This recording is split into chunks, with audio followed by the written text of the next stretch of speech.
मन ही कामना करने वाला है, मन ही सब कुछ है।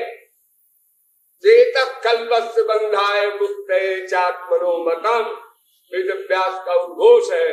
केवल मन ही संसार की कामना करे या भगवान की करे, बंधन का रीजन बने या मोक्ष का रीजन बने, दोनों में मन ही एकमात्र करता है। आत्मा करता है, इंद्रियां करता है। तो यदि भगवान की कामना यानी उपासना करना है तो संसार की कामना हटाना पड़ेगा, स्वाभाविक बात है। एक में दो चीज कैसे रहेगी, और दोनों विरोधी चीज है। अगर सजातीय वस्तु होती तो मान लेते हैं, लेकिन दोनों एक दूसरे के विरोधी है, प्रकाश और अंधकार की तरह।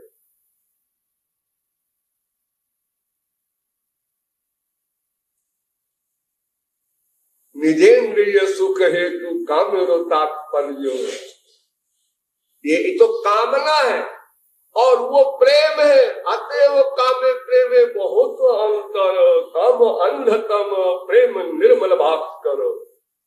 भगवान की ओर मन ले जाना है तो प्रेम है, वो भास्कर है, सूर्य के समान है, प्रकाश स्वरूप है, आनंद स्वरूप है, ज्ञान स्वरूप है, चैतन्य स्वरूप है, और अंधकार को जड़ है।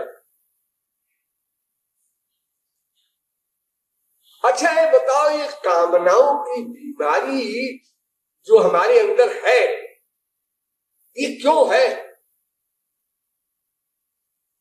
इस बीमारी की थोड़ी सी और इंक्वायरी कर लो, चेकअप कर लिया जाए थोड़ा सा, क्योंकि सबकी अलग अलग कामना दिखाई पड़ रही है। और कमाल, किसी को धन की कामना इतनी अधिक है कि बीवी बच्चे भाड़ में जाए, उसको पैसा चाहिए। किसी को स्त्री की कामना बलवती, किसी को पुत्र की कामना बलवती, किसी को प्रतिष्ठा की कामना बलवती, किसी को खाने पीने की ही बीमारी है, किसी को कुछ, किसी को कुछ, ये अलग अलग सबको बीमारी है।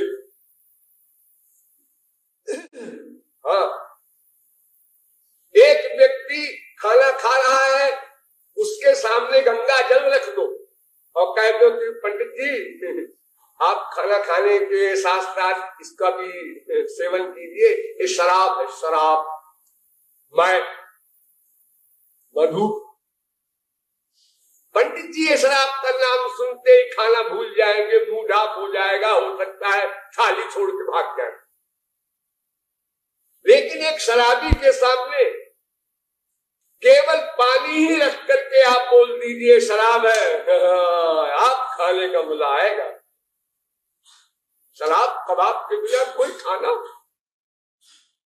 तो देखिए, वही आदमी है, वही इंद्रियां है, वही मन है, वही बुद्धि है, वही आत्मा है। एक शराब के नाम से मस्त हो रहा है, एक शराब के नाम से चिढ़ रहा है। ये अलग अलग बात दिखाई पड़ रही संसार में। ये क्या बीमारी है कामनाओं की? एक ही कामना सबको हो तो लो हम वो भी मान लें। हाँ, इससे लगता है कि सबकी कामनाएं अलग अलग है तो उसका रीजन भी अलग अलग होगा, कारण भी अलग अलग होगा, और वो कारण है आसक्ति। आसक्ति, अटैचमेंट। जिस व्यक्ति का जिस वस्तु में अटैचमेंट हो चुका है पास्ट टेंस में, उसको उसी वस्तु की कामना पैदा होगी, दूसरी कामना नहीं पैदा होगी। अब सबकी अलग अलग वस्तु में आसक्ति है, इसलिए सबकी कामना भी अलग अलग होगी। हमारी आसक्ति हमारे घर में है, हमारे बेटे में है, हमारी बीवी में है, जिस वस्तु में है बस उसी की कामना जागृत होगी। दूसरा उसकी कामना न करेगा। आपका बेटा आ गया, सब बैठे हैं, आपको खुशी हो रही है, हमारा बेटा आ गया। दूसरा भी देख रहा है बेटे को, कोई लड़का आ रहा है, आने दो। आप नहीं उठ रहे क्योंकि आपको कामना नहीं है। जिसकी जहां आसक्ति होगी उसी की कामना होगी, और जिसकी कामना होगी उसकी पूर्ति में सुख मिलेगा और लोभ पैदा होगा, और कामना की पूर्ति न हुई तो दुख मिलेगा और क्रोध पैदा होगा। यानी आप फंस गए, अब नहीं बच सकते, विश्व में कोई नहीं बचा सकता। आसक्ति हुई कि कामना बनी तो या तो वो पूरी होगी या तो नहीं पूरी होगी। पूरी हो गई तो डेंजर लोभ का, नहीं पूरी हुई तो डेंजर क्रोध का। तो कारण है आसक्ति, तो आसक्ति मिटा दी जाए, काम नहीं न बने, सब बात खत्म। यदा सर्वे प्रमुच्यन्ते, वेद मंत्र के अनुसार हमारा काम हो जाए। लेकिन आसक्ति भी सबकी अलग अलग है, तो इसका भी रीजन कोई अलग अलग सबका होगा। अगर एक व्यक्ति में सबकी आसक्ति होती तब तो ये कहा जाता है कि भाई ये नेचर है, स्वभाव है, पर नेचर तो है नहीं, क्योंकि सबकी आसक्ति अलग अलग वस्तुओं में हो रही है। इसका मतलब ये हमारी बनाई हुई है। हाँ, तो जिस व्यक्ति ने जिस वस्तु में बार बार चिंतन द्वारा सुख माना, जिस व्यक्ति ने जिस वस्तु में सुख माना मिला नहीं, माना, और मानने के साथ उस मानने का जितना रिवीजन किया, इतनी बार उतने अधिक आसक्ति होगी। रिवीजन की लिमिट के अनुसार अटैचमेंट होगा। किसी ने थोड़ा रिवीजन किया, थोड़ा चिंतन किया, थोड़ी आसक्ति होगी। किसी ने बड़ा चिंतन किया तो बड़ी आसक्ति हो जाएगी। अरे भगवत प्राप्ति ऐसे तो होती है, और क्या करना है? मां मनुस्मरतश्चित्तम मय्येव प्रविलीयते तैर्धारावत विच्छिन्न यथा गंगाम्बुनाम्बुधौ। जैसे गंगा जी लगातार समुद्र की ओर बहती जा रही है, ऐसे ये हमारा चित्त निरंतर भगवान का चिंतन करते करे अगर, तो करते करते वो भगवत रूप हो जाता है, भगवान का लाभ मिल जाता है, उसमें अटैच हो जाता है। फिर न भगवान हटा सकते हैं न मन हट सकता है। तो ऐसे ही संसार का चिंतन हुआ है। इसका चिंतन तो अनादिकाल से चल रहा है, इतना लंबा चौड़ा उसका पीरियड है। भगवत प्राप्ति वाले चिंतन को तो हम एक दिन, एक महीना, एक साल, एक जन्म, 1000 जन्म धर लो बाबा, और कितना लोगे टाइम, भगवत प्राप्ति हो जाए। इतना बड़ा अटैचमेंट हो जाएगा कि भगवान अपनी भगवत्ता भूल जाएगा, भागा भागा आएगा। लेकिन संसार का अटैचमेंट तो हमारा चिंतन, हमारा इससे अनंत गुना हो चुका है। इतनी गहरी जड़ होगी उसकी, जो आप लोग कह देते हैं कि हम तो 1 घंटा कीर्तन भजन कर लेते हैं, लेकिन अटैचमेंट तो अभी गया नहीं। और जब इतनी बड़ी बीमारी है गहरी जड़ वाली, तो उसमें समय लगेगा ना। मधुसूदन सरस्वती वेदांत, अद्वैत वेदांत के प्रकांड विद्वान, वृंदावन में उन्होंने गोपाल शास्त्र नाम का पुरस्चरण किया। 1 बार किया, 2 बार किया, श्री कृष्ण की प्राप्ति नहीं हुई तो झुंझला के चले गए काशी। वहां किसी ने बताया कि भैरव की भक्ति करो, वो जल्दी प्रसन्न हो जाते हैं। भैरव की भक्ति किया तो भैरव प्रकट हुए। हर एक को शास्त्रार्थ में हराना ये उनका व्यसन था। एक महात्मा आए उनके यहाँ, उन्होंने कहा मधुसूदन, हाँ ये बताओ कि तुम जब शास्त्रार्थ में जीत जाते हो तो तुम्हें सुख मिलता है? उन्होंने कहा हाँ क्यों नहीं, और कभी तुम हारे भी होगे, हाँ कभी कभी, तो तुम्हें दुख होता होगा, हाँ होता है, तो तुम सुख दुख की बीमारी क्यों पाले हो? तुम तो अद्वैत वेदांत की बात करते हो, अहम ब्रह्मास्मि। अरे ये बक बक छोड़ो, श्री कृष्ण की भक्ति करो।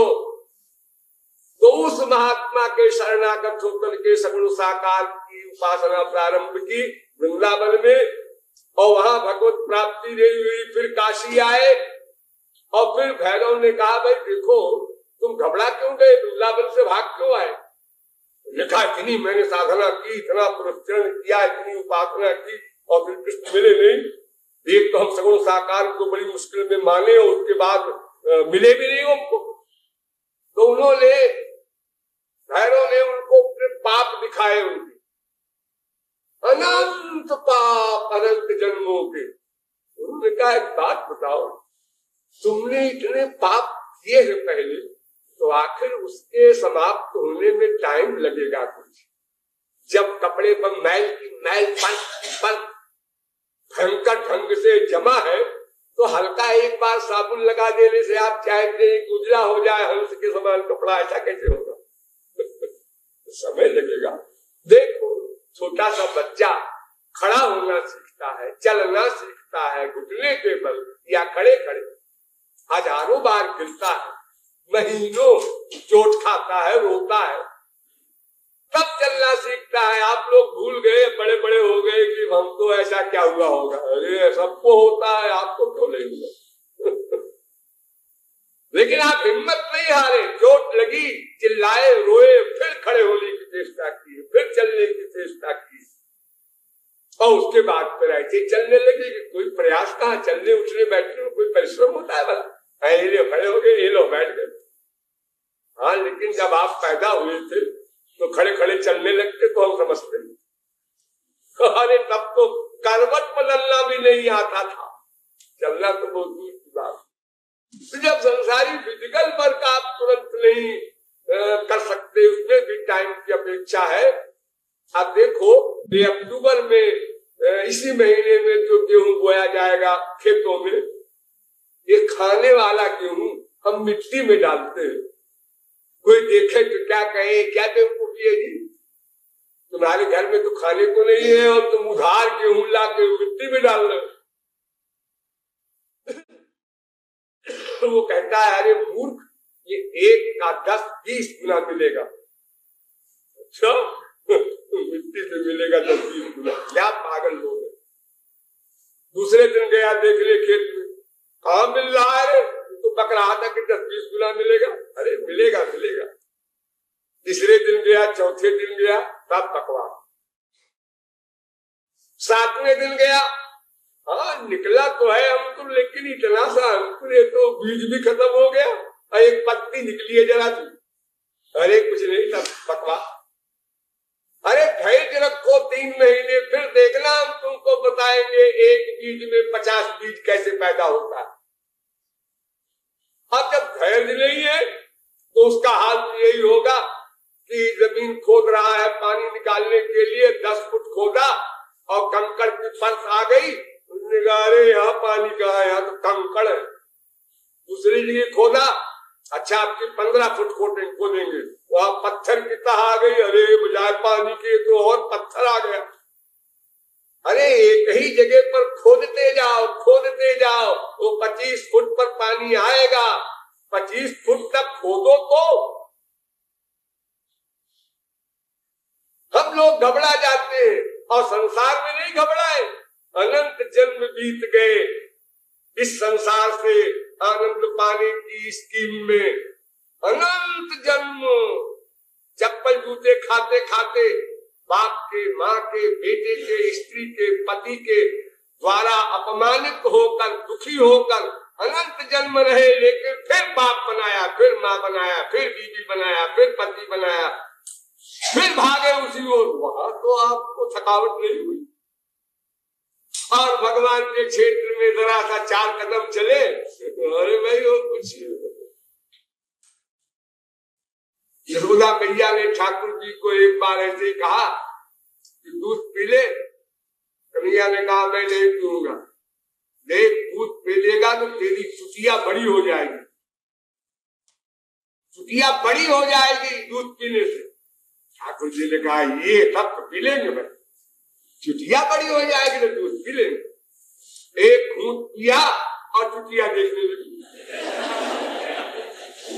अब भला बताओ, एक घूंट पीने पर चुटिया अगर बढ़ेगी तो एक गिलास पीने पर तो जमीन तक चली जाएगी, और रोज रोज दूध पिएगा कोई तो चुटिया संभालने मुश्किल होगा। ऐसे ही हम लोगों का हाल है, बड़े बड़े काबिल कहलाने वाले और थोड़ी सी साधना करते हैं, और वो भी कमाया 10 रुपया, कमाया 100 रुपया। भगवान की कामना किया 1 घंटे तक बैठकर, क्या कर रहे हैं? भजन कर रहे हैं, साधना कर रहे हैं। और 23 घंटे कामना किया संसार, तो 1 घंटे की कमाई पर वो 23 घंटे की कमाई यानी लॉस, जो हानि हो रही है। तो अगर सालाना रोकड़ बाकी का हिसाब लगाएगा वो बनिया, तो क्या हाल होगा? तो कहेगा भाई 10-10 रुपया के हिसाब से हमने कमाया तो 1 लाख, लेकिन 100-100 रुपया के हिसाब से हमने 10 लाख कमाया, खर्च किया। इसलिए 1 लाख कमाया, 10 लाख खर्च किया, 9 लाख के कर्जदार हो गए। बड़ी कमाई किया फिर भी बड़े कर्जदार हो गए। तो अनंत जन्म बीत गए इन कामनाओं को बनाते बनाते। इसलिए इनकी जड़ें बड़ी गहरी चली गई हैं, बहुत अधिक आसक्ति हो गई है संसार में। इसलिए उनकी चप्पलें खाने के बाद भी थोड़ी देर को होश रहता है। मेरी बीवी ने मुझे ऐसा कहा, मेरे पति ने मुझे ऐसा कहा, मेरे बाप ने ऐसा किया। महात्मा लोग ठीक कहते हैं, संसार में सब स्वार्थी है। और उसके बाद फिर आंख में बनावटी प्यार भर करके उस बाप ने बुलाया बेटे को, बीवी ने बुलाया पति को। वही तो मैं कह रहा था कि हमारी बीवी खराब थोड़ी है, हमारा बाप बड़ा अच्छा।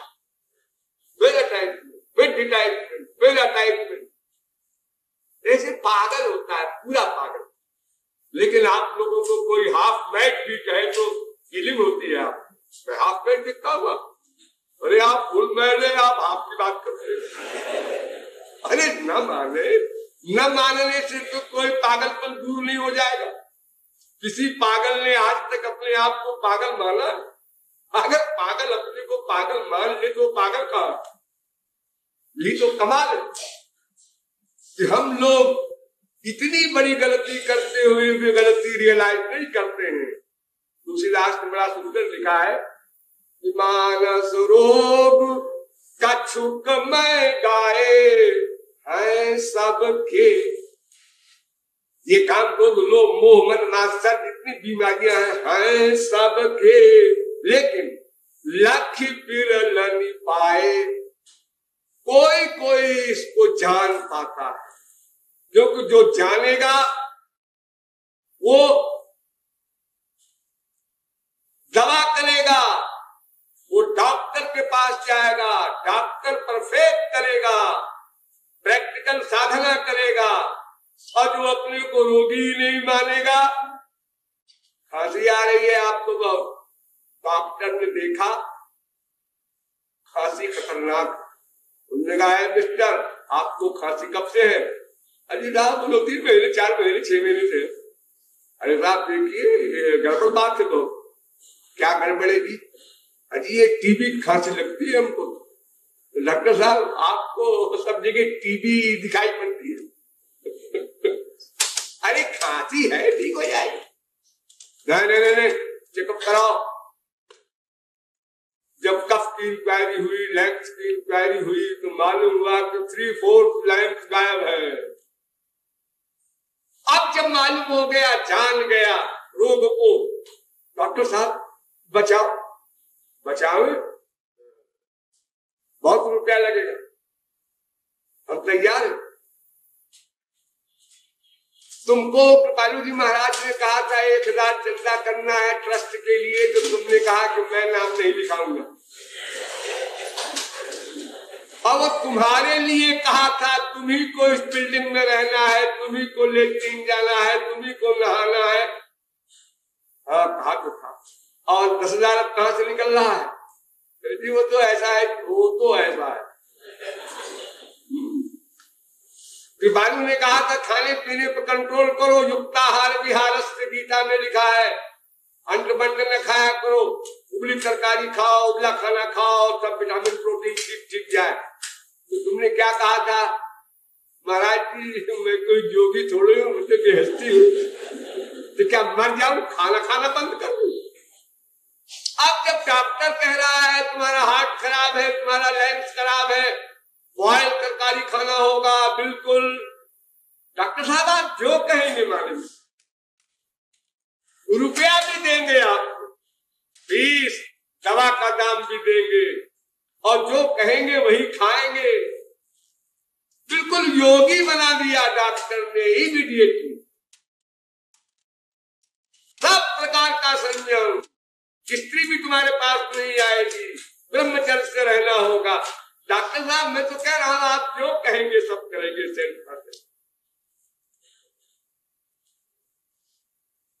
तो ये सब चीजें केवल जान लेने पर हमने मान लिया हम बीमार हैं, बस इलाज तुरंत अपने आप भागेगा। फिर तो गुरु जी ने अगर कह दिया मरा मरा बोलो, तो भी ये सवाल न करेगा कि मरा मरा बोलने से क्या मिलेगा गुरु जी, और कब तक बोले गुरु जी, कौन सी तारीख को भगवत प्राप्ति कराओगे? कोई क्वेश्चन नहीं, कोई तर्क वितर्क कुतर्क नहीं, कोई डाउट नहीं, तुरंत आज्ञा पालन, कंप्लीट सरेंडर। क्योंकि भूख कंप्लीट है, संसार से वैराग्य कंप्लीट है। इसीलिए ज्ञान में 2 रीजन बताया गया, गुरु बिनु होई की ज्ञान, अज्ञान होई विराग बिनु।